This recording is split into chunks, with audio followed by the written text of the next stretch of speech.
नमस्कार मंडळी, खाद्यऋषीमध्ये तुमचं मनापासून स्वागत. आज आपण अगदी कोकणी पद्धतीने म्हणा, मालवणी पद्धतीने मऊसूद असे कोंबडी वडे कसे बनवायचेत, अगदी टम्म फुगणारे, वरून कुरकुरीत आणि आतून अगदी मऊ लुसलुशीत हे वडे बनतात. बरं, कोणतीही भाजणी न वापरता इथे आपण घरातील पिठापासून हे वडे बनवणार आहोत. अतिशय सोपी रेसिपी आहे, एकदा नक्की पाहून घ्या. तुम्ही बघू शकता मंडळी, अगदी टम्म फुगलेले आपले वडे तयार होत आहेत आणि अगदी भाजणीसारखी चव येण्यासाठी काय करायचं आहे. कढईमध्ये 2 चमचे धणे, 1 चमचा बडीसोप, अर्धा चमचा जिरे आणि अगदी पाव चमचा मेथी दाणे अगदी खमंग असे भाजून घ्यायचे आहेत. लक्षात घ्या, गॅसची फ्लेम खूप जास्त हाय ठेवायची नाही, नाहीतर हे मसाले आपले करपतील. अगदी मीडियम टू लो फ्लेमवर खमंग असे सुगंध येईपर्यंत हे मसाले आपण भाजून घेणार आहोत. मसाले छान भाजून झाल्यानंतर तुम्ही बघू शकता, मस्त सुगंध दरवळलेला आहे. पूर्णपणे हे मसाले आपण थंड करून घेणार आहोत. लक्षात ठेवायचं आहे, गॅसची फ्लेम अजिबात हाय ठेवायची नाहीये. तुम्ही बघू शकता, मस्त आपले हे मसाले भाजून झालेले आहेत. आता मी हे मसाले थंड करून घेते आणि ह्याची मिक्सरला पावडर करून घेते. आता लगेचच काय करायचं आहे, आपण एका भांड्यामध्ये पावणे 2 वाटी पाणी गरम करत ठेवायचं आहे. लक्षात ठेवा, 2 वाटी पिठासाठी पावणे 2 वाटी पाणी, हे प्रमाण अगदी परफेक्ट आहे. थोडंसं मीठ घालूया आणि थोडासा गूळ घालायचा आहे. गूळ घातल्यामुळे वड्यांना छान असा रंगही येतो आणि चवसुद्धा छान येते. आता तुम्ही बघू शकता, गूळ हळू विरघळायला लागलेला आहे, रंगसुद्धा सुरेख आलेला आहे. आता पाण्याला खळखळून अशी उकळी आणायची आहे आपल्याला.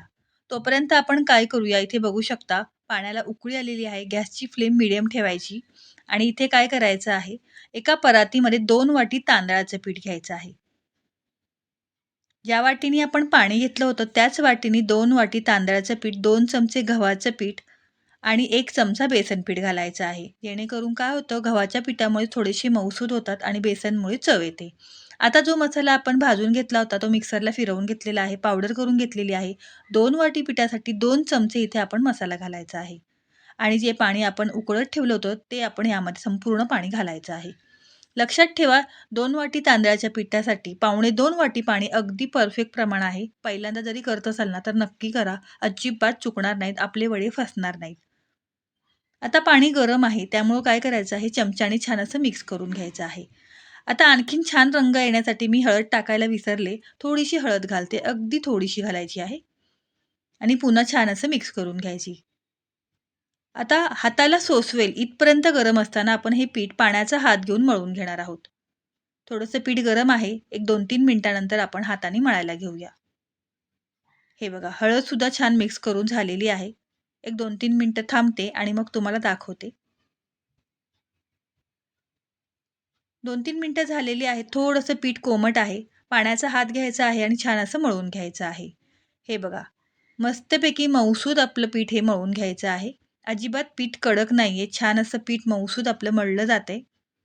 हे बघा, अशा पद्धतीने. हळद टाकलेली आहे, त्यामुळे रंगसुद्धा सुरेख आलेला आहे. हे बघा, मस्त अगदी मऊसूद आपलं पीठ मळून झालेलं आहे. तुम्ही बघू शकता. अशा पद्धतीचं पीठ आपल्याला हवं आहे. आता एक गोळा घ्यायचा आहे, हातावर गोल-गोल करून घ्यायचा आहे, अशा पद्धतीने आणि वडे कसे थापायचे ते सुद्धा मी तुम्हाला इथे सांगणार आहे. आता काय करायचं आहे, तुम्ही जर नवशिके असाल तर तुम्हाला हातावर वडे थापता येणार नाहीत. मग काय करायचं, प्लास्टिकचा पेपर घ्यायचा, थोडंसं तेल लावून घ्यायचं आणि हाताला थोडंसं तेल लावायचं आहे आणि अशा पद्धतीने वडा थापायचा आहे. तुम्ही बघू शकता, अगदी पट-पट आपले वडे थापले जातायत. हे बघा, मस्त अजिबात पेपरला चिटकत नाहीये, कारण आपलं पीठ छान मळून झालेलं आहे. आणि तेलामध्ये टाकताना सॉरी, काय करायचं आहे, वरची बाजू वर आणि खालची बाजू खालीच ठेवायची आहे. म्हणजे काय होतं, वडा छान असा फुगला जातो. लक्षात ठेवा, वडा थापतो ना आपण, आणखीन एक वडा दाखवते. खालची बाजू खालीच ठेवायची तेलात सोडताना आणि वरची बाजू वर. हे बघा, आता मध्ये थोडंसं होल पाडूया आपण, म्हणजे मस्त आपले कोंबडी वडे तयार होतील. हे बघा, अशा पद्धतीने पटपट आपले हे वडे तयार होत आहेत. एक साईडला आपण तेल तापत ठेवूया आणि पटापटा वडे करून घेऊयात.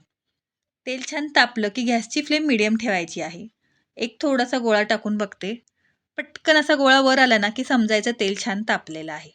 गोळा कसा पटकन वर आला की नाही, म्हणजे मस्तपैकी आपलं तेल तापलेलं आहे. आता लगेचच आपण वडे सोडायला घेऊया. हे बघा. वरची बाजू वरच्या साईडला आणि खालची बाजू खालच्या साईडला अशाच पद्धतीने आपण वडे सोडायचे आहेत.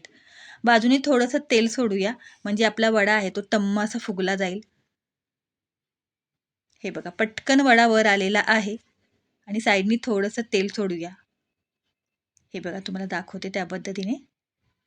आणि तुम्ही जर पहिल्यांदा करत असाल ना, तर एक-एकच वडा सोडा. कारण की जर तुम्हाला अनुभव नसेल आणि 2-3 एकदम सोडले, तर ते चिटकण्याची शक्यता असते. बरं तुम्हाला अनुभव असेल, तर 2-3 वडे एकत्र तुम्ही करू शकता. हे बघा कसा पटकन वर आला आणि टम्म फुगलेला आहे आपला वडा. हे बघा मस्त की नाही? आणि रंगसुद्धा सुरेख आलेला आहे. छानच. दोन्ही बाजूनी छान असा खरपूस आपण हा वडा तळून घ्यायचा आहे. लक्षात ठेवा गॅसची फ्लेम खूप हाय ठेवायची नाही. कारण की आपण ह्यामध्ये गूळ वापरलेला आहे. गूळ वापरला ना, की पटकन हे वडे मोठ्या फ्लेमवर जर तळले, तर पटकन करपण्याची शक्यता असते आणि आतून तो वडा कच्चा राहण्याची शक्यता असते. त्यामुळं मीडियम टू लो फ्लेमवरच हे वडे खरपूस असे तळून घ्यायचे आहेत. त्यामुळे वरून कुरकुरीत आणि आतून अगदी मऊसूत हे वडे तयार होतात. आणखीन एक वडा तुम्हाला तळून दाखवते. हे बघा, बाजूने थोडंसं आपण तेल सोडूया चमच्याच्या मदतीने. पटकन वर आला की नाही, पटापटा होतात, काही वेळ लागत नाही. हे बघा, थोडंसं तेल सोडूया. हे बघा, हा सुद्धा वडा आपला छान फुगलेला आहे. आता खालची बाजू झाली, की लगेचच आपण पलटी करून घ्यायचं आहे. पटपट हे वडे तयार होतात. काही वेळ लागत नाही. पण चवीला सांगते खूप छान असे हे वडे लागतात. आणि आखाड महिना आहे. त्यामुळं तर तुम्ही चिकन करत असाल, तर नक्की हे वडे करून बघा. कधी केले नसतील ना, तर मी सांगते म्हणून 2 वाटीचे नक्की करून बघा. घरच्यांना इतके आवडतील म्हणून सांगते. मस्त आहे बघा. छानपैकी खरपूस तळून झालेला आहे. असे सगळे वडे तळून घेते आणि मग तुम्हाला दाखवते. हे बघा, मस्तपैकी वडे तळून घेतलेले आहेत. अगदी वरून कुरकुरीत झालेत आणि आतून मऊसूत झालेत. हे बघा, हा थोडासा थंड झालाय म्हणून दाखवते. बाकीचे सगळे गरमागरम आहेत. तुम्ही बघू शकता टम्म फुगलेले आणि आतून अतिशय मऊसूत आपले हे तांदळाचे वडे तयार झालेले आहेत. घरात कुणी वयस्कर व्यक्ती असतील, दात नसतील ते सुद्धा खाऊ शकतील. इतके सॉफ्ट झालेले आहेत. तुम्हाला जर ही रेसिपी आवडली असेल तर खाद्यरुची मराठी रेसिपीला लाईक करा, शेअर करा, सबस्क्राईब करा. पुन्हा भेटूया अशाच साध्या सोप्या रेसिपीसोबत. धन्यवाद.